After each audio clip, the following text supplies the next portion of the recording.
Welcome to On the Edge with April Mahoney Brains. Here, this is the spot where the conversation is pointed, the guests are sharp, and the responses are never dull. Welcome home, Brains. There's only one requirement to hang out on the edge, is that you open your big brain and close your small mind. Did you bring your thinking caps? It's time to put them on, because the conversation starts now.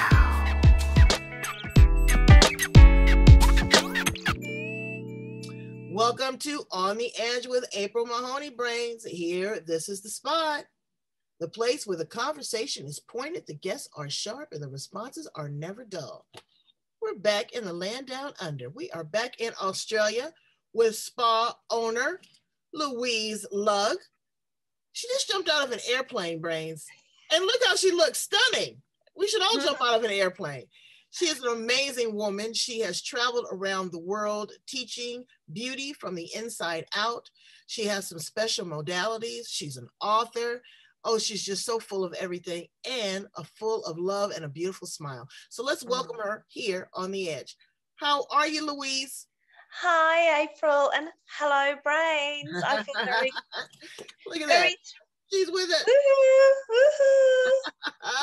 We are so full of fun. I should have held this when I was jumping out of the airplane. I should have had this. God.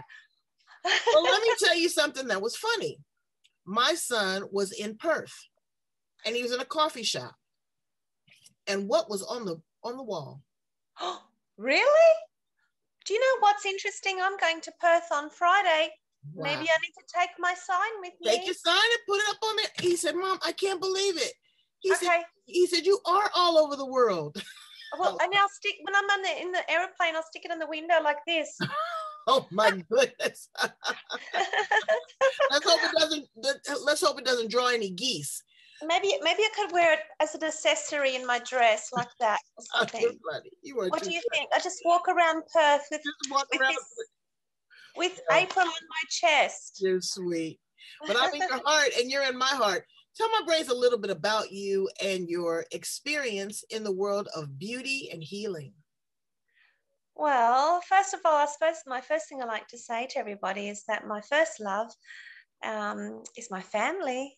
So I have a lovely husband, Barry, and I have 6 children and 5 grandchildren, and I'm so blessed. So I had the best Mother's Day ever. It does pay off. When you have so many kids, you get lots of presents. Oh, I know. So that's my first love, and that's how I feel so rich, because I'm rich with love and a family and lots of friends. So, you know, money keeps the engine running, but, you know, and it's nice to have stuff, but if you've got lots of love and friendships and relationships and memories, that's where you're rich, I believe. So I like to talk about that first. But I also own the Goddess Health and Wellness Day Spa at Burrell Lake in the New South Wales south coast of Australia. So we're about 3 hours drive from Sydney in the car on the beach. See, I've got to come down there. So when I come, I got to figure out where. I was just talking to my little niece the other day, and I said, where do you want to go in the world? I said, Auntie is going to take you anywhere in the world you want to go. So I just want to go somewhere far. So I'm thinking about bringing her to Australia with me. I think so. We're very lucky. We have a pretty good COVID bubble here. We've kept quite safe, been quite a lot more isolated from the rest of the world. So it would definitely be one of the first destinations that people would be able to probably come and see. But there's something going on in Australia. You know, I say that it is a vortex, and it is for the lack of a better term, it is the earth chakra. There's an energy there, and I've just been drawn there, and I've learned so much. And when I came, I had a great time. You know, I got to come with Ellen DeGeneres. I won the trip, and it was just so transformational. But I wish I had more of an experience with the spiritual side. Yes. You know, I got to see, you know, the opera house and all the touristy kind of things. But I really want to immerse myself in the culture and the people, because you are a very special people. Well, it is a multicultural nation, but the original people of the land are the Aboriginal people. Absolutely. And actually my house is built on Aboriginal healing grounds, right on the edge of the lake here. And there's lots of caves and mountains where they lived. And I'm trying to I should know the name of our clan of Aboriginals here, but I can't recall right now. But what's really good now is people are now honouring and respecting our elders more and holding that space for them, because, you know, then, you know, I think it was 1888 or something that then we all, you know, people from all over the world started landing on Australia and taking over the country. So unfortunately, them out like we've pushed out the Native Americans. Yeah. You know, and these are First Nation people. And I also, you know, from a little bit of research I've done, known that the Aborigines people have an extra chromosome. They are some of the original people on the planet. Wow. Okay. And, you know, people not to honor their wisdom, their strength, you know, their connection with the universe is well, really they're very in tune with the elements. They're very in tune with nature, and nature speaks to them, and they speak to the animals in nature. And even we had these big bushfires last summer, and the Aboriginals were very clever with managing nature and being in tune with it to care for the animals, and also to prepare and watch out how to look out for disasters as well, how to protect by naturally burning off and things like that. So there's a lot of wisdom that can be gained from reaching back through the generations to those elders. And there is a deep spiritual, deep in Mother Earth here. I do agree what you say, April. You know, and also you've done a lot of spiritual work. Let's jump to that, and then we're going to talk about the beauty.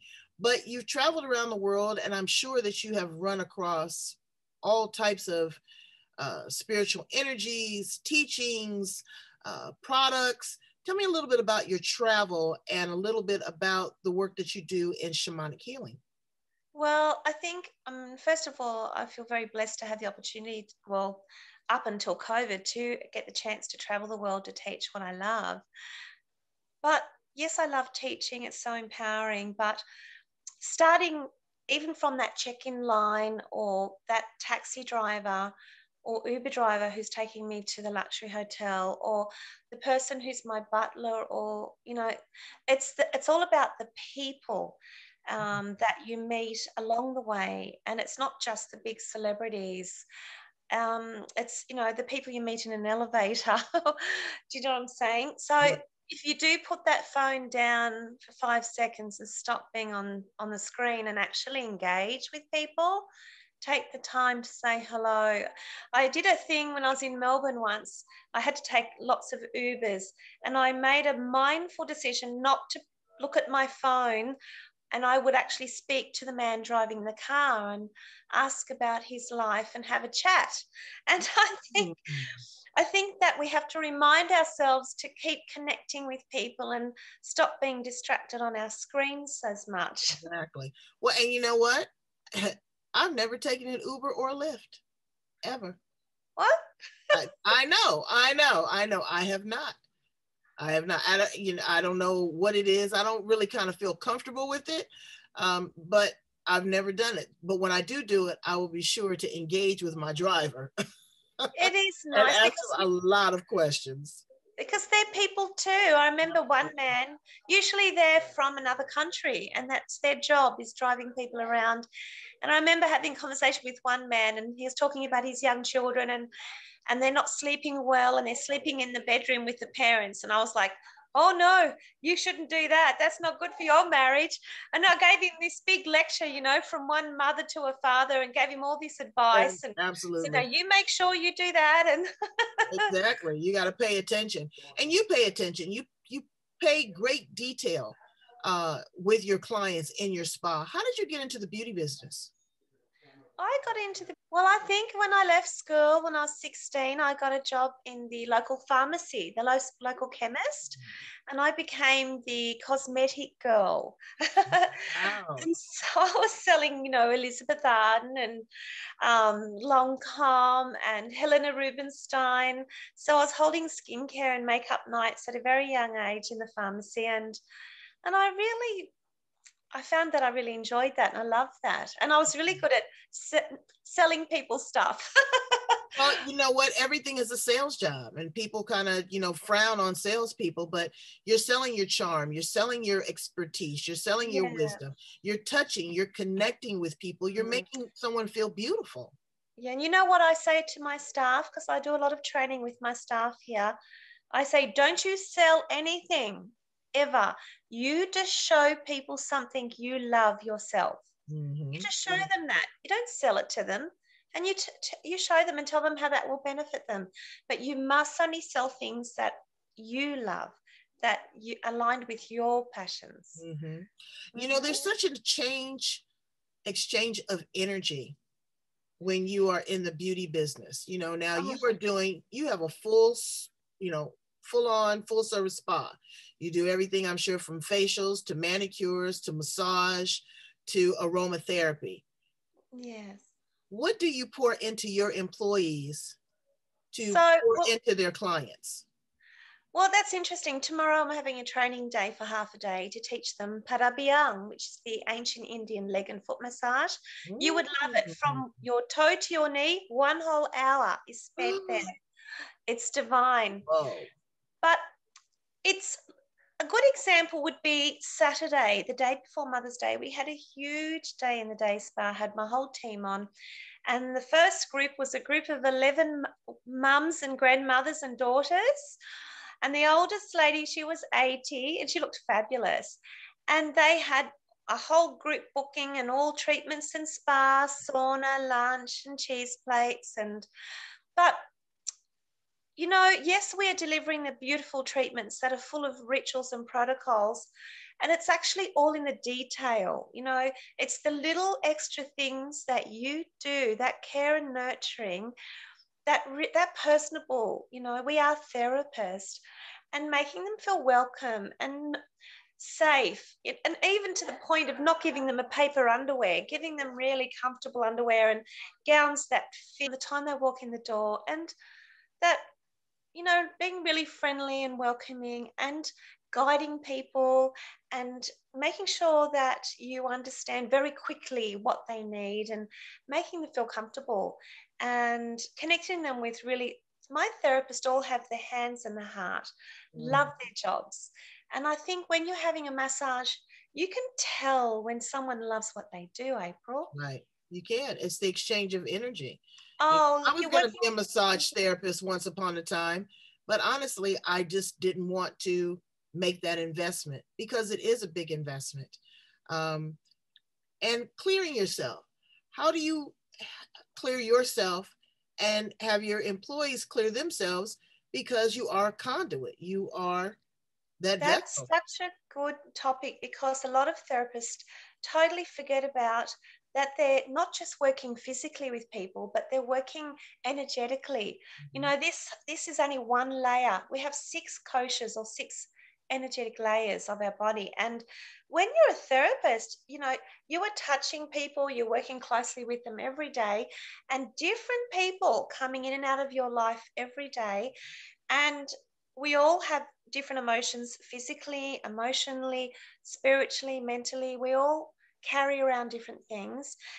And what's really important is the therapist must take a moment just before they start the treatment to ground themselves and visualize a beautiful white light from the universe coming through, energizing their cells and going through their feet into the ground and grounding them like a root of a tree, and then coming back up like a bubble of protective light, that they will sit in this bubble of light while they're working through the day where no negative energy may enter. And I always remind them, don't give away all of your energy.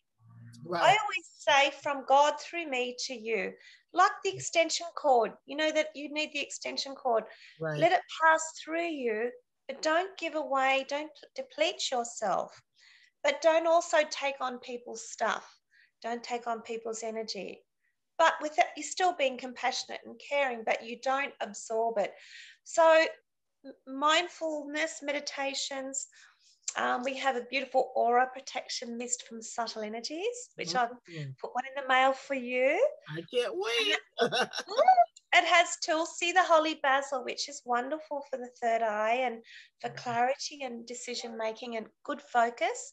It has Rucus, the solar vetiver, for protection and prosperity, and the saffron is good for grounding and centering. So it's an aromatic mist that we use around ourselves, around our clients, and in the rooms. So we use aromatherapy to help with that as well. You know, and the senses, you're awakening all the senses. We have lovely ethos, April, soothing your soul and uplifting your senses at the Goddess Day Spa. Absolutely. I love that. I love that tagline. Tell me about your lighthouse women. I'm not, do you know, for the life of me, I can't remember how I came up with this, but becoming an author in a book came to me to talk about lighthouse women, which, April, you truly shine. You truly are one of the lighthouse women. And what that represents is, you know, some people just shine more brightly than others naturally. You know, you walk into a room and some people just stand out, don't they, April? Yes, they do. Right? They do. And I've noticed I have a lot of lighthouse women in my life, and I feel that they stand constant and strong with their shining light that never dims, which attracts a lot of lost ships, a lot of lost people crashing on your shores because they're attracted to that loving, beautiful light, and they look for guidance through the seas of their life's journey. And a lot of lighthouse women do have a problem because they don't have an off switch. Their light is always on. And so if you're a lighthouse woman, you must keep putting the petrol in.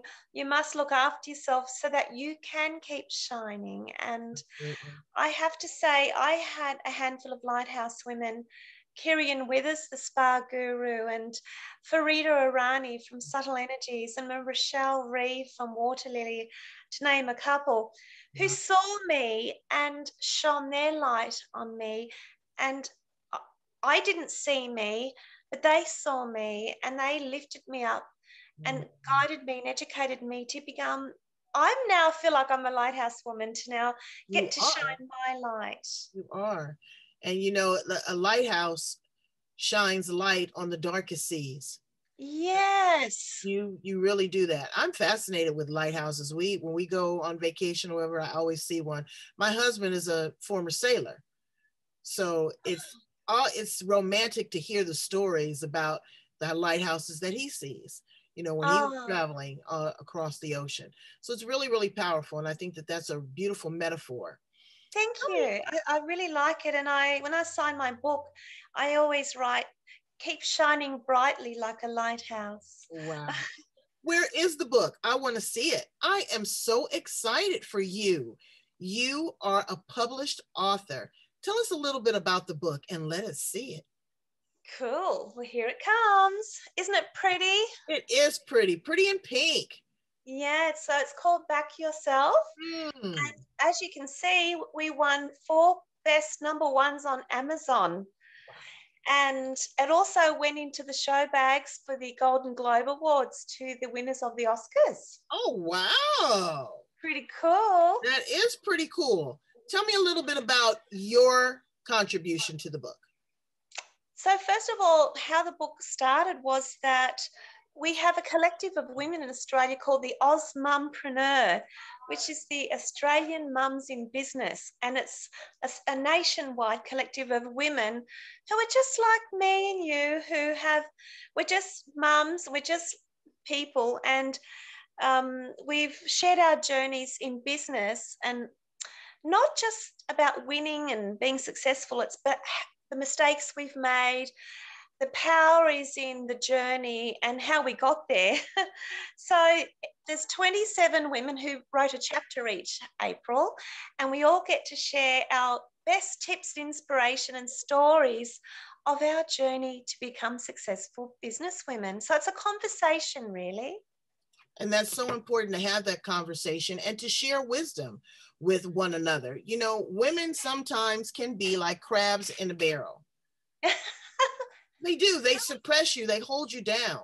But when you find a collective and a group of women that are there like a three-legged stool to support you and to make sure that you are firm and you are grounded, that is love. And that is so beautiful. And so now that's how it is. You know, we're in the age of Aquarius. It's a much gentler time. Yeah. I actually love the chapter I got to write, April. It's called Beyond Your Passions, How to Have a Healthy Business. Wow. And that is so powerful. So everyone starts a business on something they love to do. They have a passion for something, correct? Correct. So that's on one side. But if you don't know how to run a successful business, it'll all fall down, okay? If you don't know, do I need to register my business? Do I have to pay GST? I don't know how to be a boss. Like, if you don't know all the logistics, you might be wonderful at being a builder, a baker, a beautician, a bricklayer, whatever. But if you don't know how to run the back end of your business, a lot of people fall over here. And I actually shared some really honest, silly things that I've done over the years. And I talk about, first, what is your passion and working within your passion. And that's where you make money doing something you love, like yourself. And so you don't feel like you're working at all. Not at all. Not at all. And then I talk information, you know, providing information. So let's talk a little bit about some of the other great gifts that you have. We talk a lot about Ayurveda medicine. And that is so important. That is something that I'm going to actually pick up a book. I've got several people that talk to me about, you know, if you're a Pitta or a Vata or Kapha. Hatha, you know, your fire energy, what you do to balance yourself out. I'm going to really look into that because isn't that from India?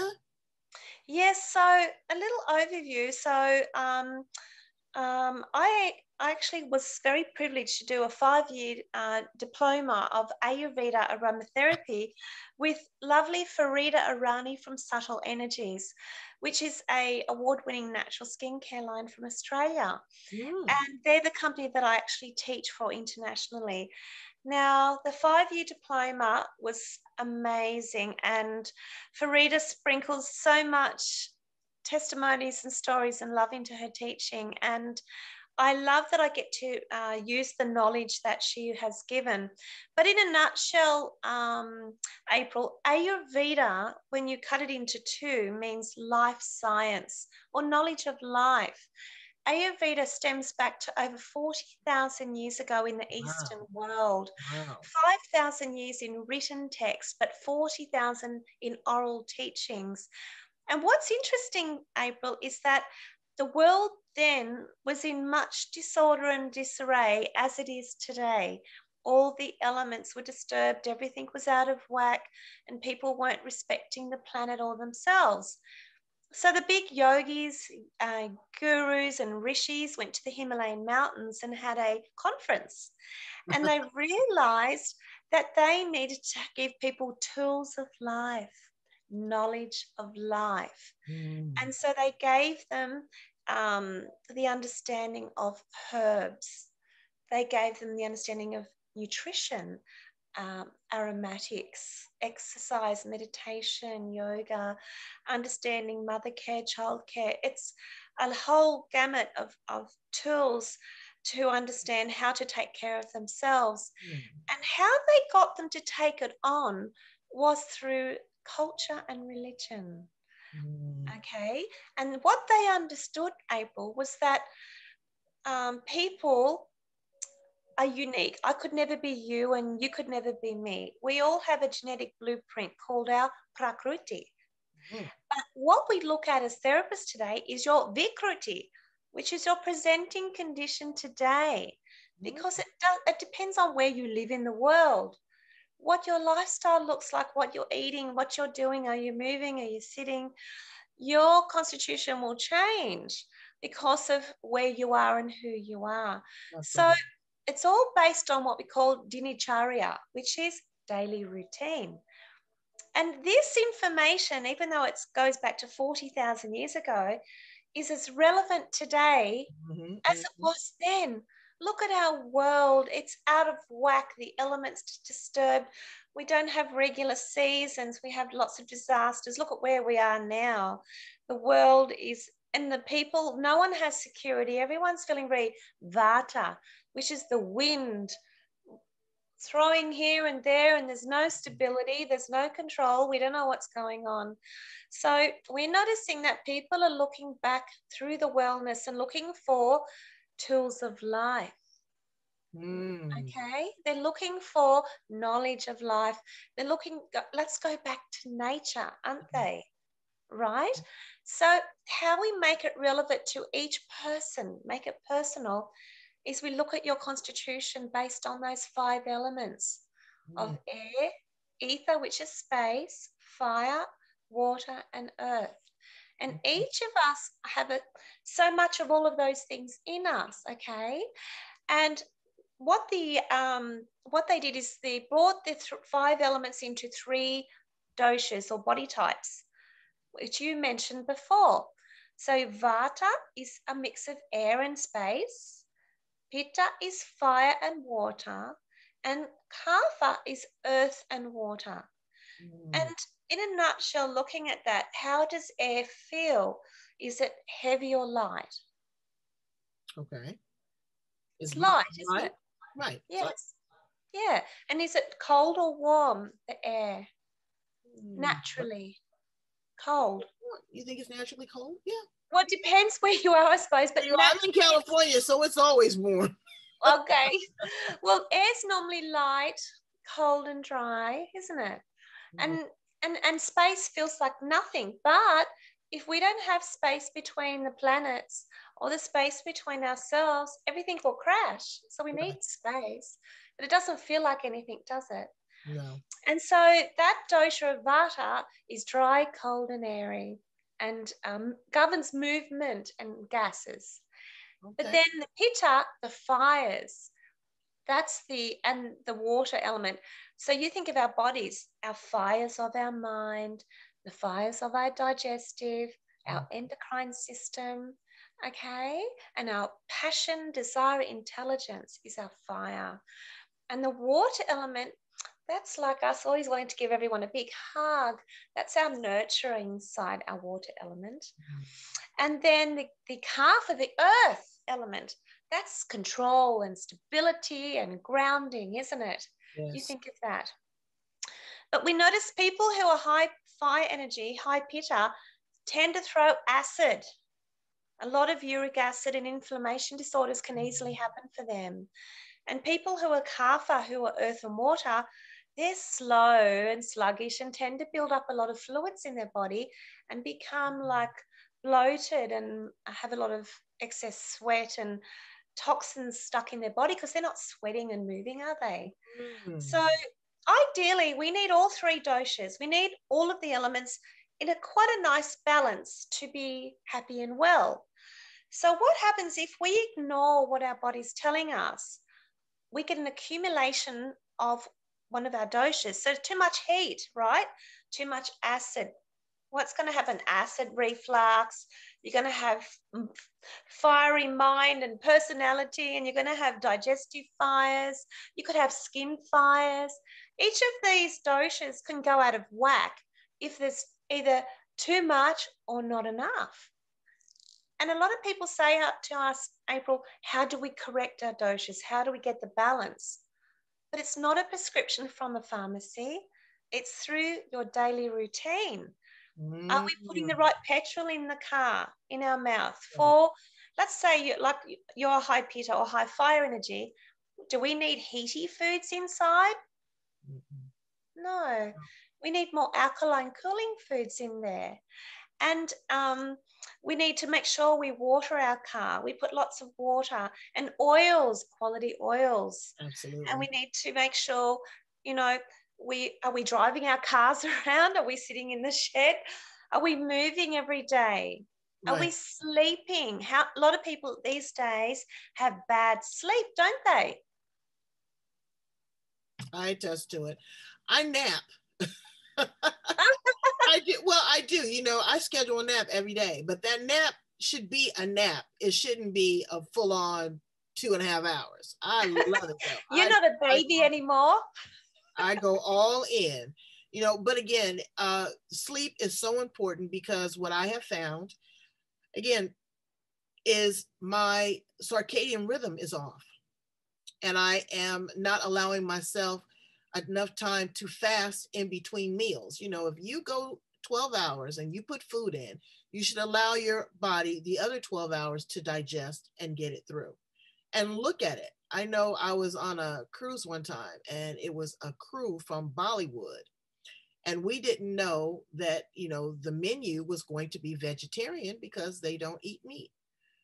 But the curry and the food that they ate and the rituals and the love in preparing it and the beauty of it just was an amazing experience to be with the Indian culture and to really immerse myself in that and the learning and the philosophy. You know, there is a method behind the madness, brains. People don't just do this for shit and giggles. They do it because it is tested and proven for centuries. Do you know what's interesting about it, April, is that they look at food as the virya, the potency of food.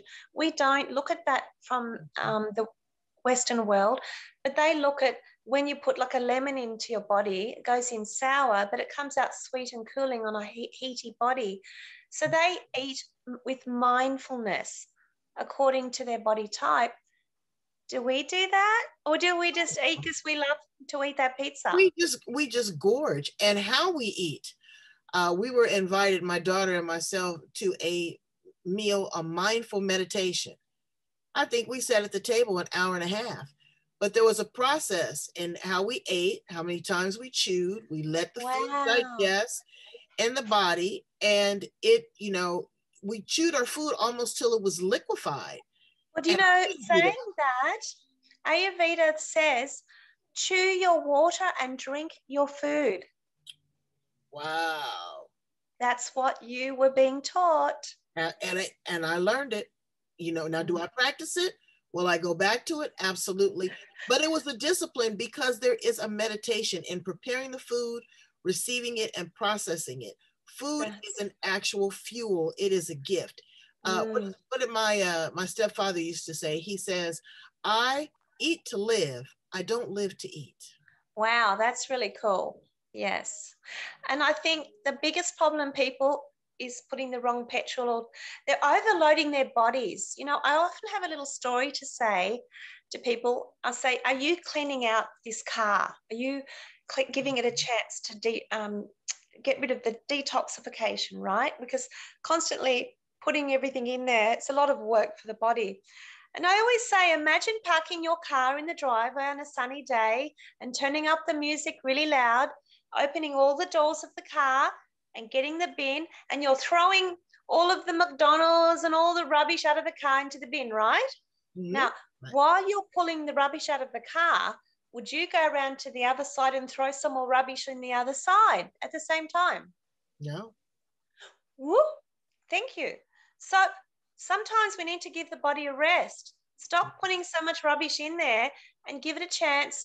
We got to limit to a light, soupy, liquid sort of, you know, omelets and stir fries and soups, nothing heavy in meats and animal product, and let the body have a chance saying, what do you want me to do? Do you want me to process this or get rid of this? There's so much going on. We need to rest our body.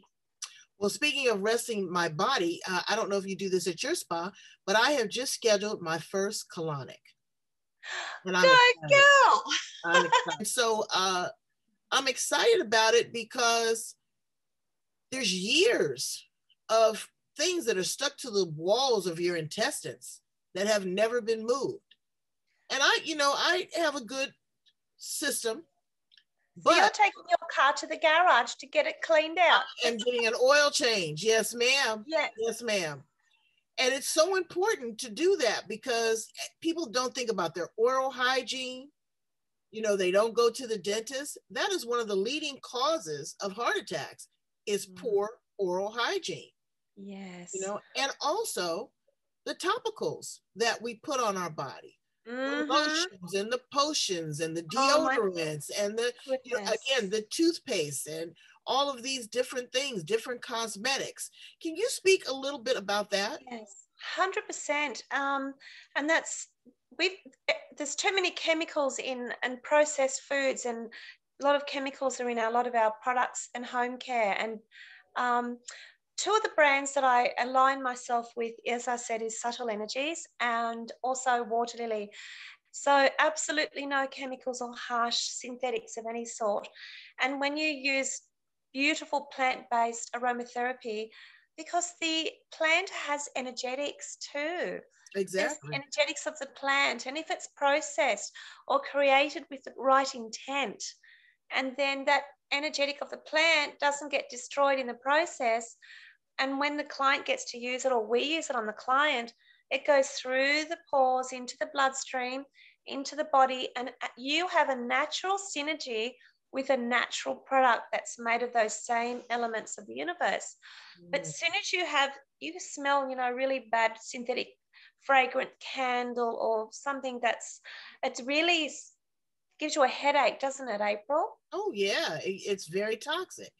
And it makes you feel bad. And you look at your skin. I'm looking at your hands from the screen, and they are like, turn the other side, on the other side.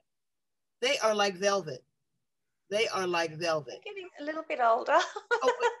You know what? And my mother had beautiful hands. And it tells a lot about the work that you do, Oh, yes. And, the different pressure points on your hands, just like the pressure points on the bottom of your feet. They are the connective tissue. I mean, this is the end. These are the tips of your fingers. These are the tips of your toes. These are limbs that you use more than anything else. I mean, you use your hands, you use your feet all the time. You need to take care of those things. Getting a good pedicure every now and then. I send my husband for a pedicure all the time, girl. I do not want to be laying up against no rough feet. My teacher, Farida Arani, has a wonderful saying, April. She says, when you address the head and the feet, it's the same as saying that snakes shall stay away from the eagles. It wards off all disease. When you address the head and the feet, you affect the entire body. Can you give another quick beauty tip on removing the makeup? I see so many women, and I was bad at that at one point, of not taking off their makeup. That can age you. 100%. Look, we've all done it. We've all just been lazy and gone to bed with our makeup on. But, at nighttime when we're sleeping, our skin is very busy regenerating and healing and growing new skin cells and collagen and things like that. So there's such a big difference if you can actually have really clean, moist skin with good quality serums and creams and give that skin that feeding before you go to bed. But you've nailed it with your question, because what I have found over all these 30 years is most people are really slack on exfoliation. They might throw a bit of cream on their face, but they don't slush off that layer of dead old skin cells. And so the cream's not really getting through, the serums aren't really penetrating. So, but even with their bodies, and I see so many, I can only tell you what I observe, a lot of Caucasian women here in California, they love to lay out in the sun. And that tan does not look good, baby. It looks like a dried up lizard. Yes. Well, they don't exfoliate and they don't moisturize. So there were some products, I worked for Estee Lauder, and I would put them in my chair and I would do their hands.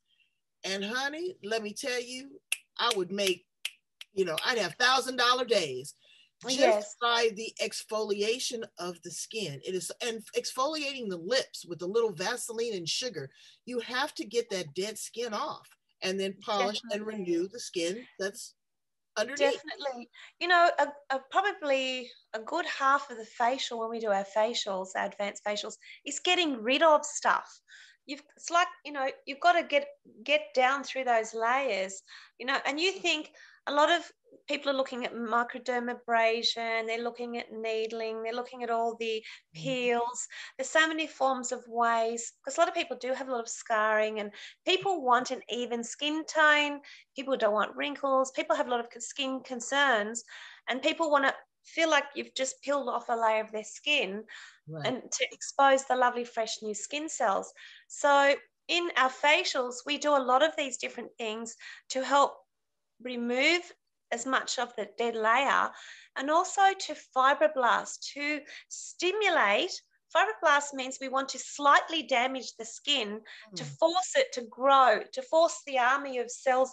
Oh, let's make some new skin, because there's, you know, it's like when you've got a cut and overnight you've realized how quickly it's healing, because your body will rush and it'll try and fix it all up again. So a lot of these peels and different needling and different things they do is to cause, or laser as well, a slight damaging or heating inflammation effect to force the skin to grow collagen and elastin, and to boost that cell production. Can you grow back collagen? You know, you lose that. Yes, we can definitely help that. And so these days, there's so many beautiful natural advanced serums out there with vitamin A, vitamin B, C, E, and there's a lot of potent actives that are derived from our plant extracts. And this is where I nag people. Yes, come and have a facial 4 times a year, 1 for each season. Have a good facial with a good beautician, right? But at home, don't make it hard. Keep it really clean and keep it really moist. So good cleanser and exfoliation. So cleanser every day at least once. Exfoliating, well, depends on your skin type, but generally 2 to 3 times a week. Not in the shower, because it goes in the drain. Make sure you really give it a really good scrub and slush off that dead layer. And then make sure you use good quality serums underneath your moisturizer. Layer your products. And especially at night, using some of those potent actives, those strong, you know, A, B, and C's, and super smart serums to then, and that's what I do every day. And my skin looks moist. Your skin looks flawless. Do you even have makeup on? I do have a light a BB cream on. Like a tinted moisturizer? Yeah, it's like a tinted moisturizer I have on. That's absolutely gorgeous. Look at that. But you know, people spend $500 on a pair of jeans, but they won't spend $200 on a nice cream, you know? And this is what people are looking at, your face. Exactly. And that's the first thing. And your hands.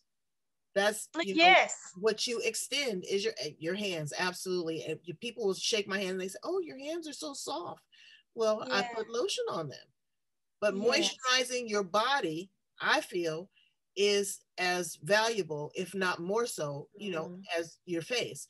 We do a lot of body exfoliations and wraps and body masks and body treatments and hydrotherapies. Like, a lot of people are actually enjoying taking care of their body and putting a beautiful body oil on every day to start the day. An aromatic body oil. Yeah, it makes you feel so good. Well, you have made us feel so good. Sarah, please, Sarah, why did I call you Sarah? Cut, hold on. You have made us feel so good, Louise, and thank you. I feel good all over, from the inside out. I feel beautiful. I feel smart. I feel like my light is shining. Tell my brains how to get in contact with you if they are in Australia, if you're going to Australia like I am, and also how to get a copy of that book. Thanks, April. It's been lovely to chat with you. I think we could talk underwater, underneath that lighthouse. Oh, for sure. So if you're in Australia, please come down to the south coast of New South Wales and visit us at Ulladulla at the Goddess Health and Wellness Day Spa. Our website's www.goddessdayspa.com.au. You can also catch us on Facebook at the Goddess Day Spa, and also on Instagram at Goddess Day Spa Baril. So it's been lovely, Brains, to connect. It has been lovely. What I want you to do for me, Louise, is to put a copy of that book up and let us hold it. Let me see it again. Thank you. And there's a copy in the mail for you, April. Oh, did you? Oh, you are loving on me. You are loving on me. And some subtle energies, aura protection mist is coming your way, because you need to take care of your energy, because you're dealing with so many different people and different energies every day. You must also use it as a lovely gift from us, okay? I appreciate it. I really do. And I'm going to really study a little bit more on Ayurveda. And so yes, please. I may have to be sending you a couple notes and say, hey, where should I go at this point? Thank you. Do you know a wonderful source of information is if you'd like to go to the www.subtleenergies.com.au. That is the beautiful award-winning natural skincare company that I use and I work for. But Farida Irani, she's the pioneer. She's the mother of teaching the Ayurveda, and so there's a lot of information. You can go on there and do your own body type test, you can do a skincare consultation there. So there's lots of information.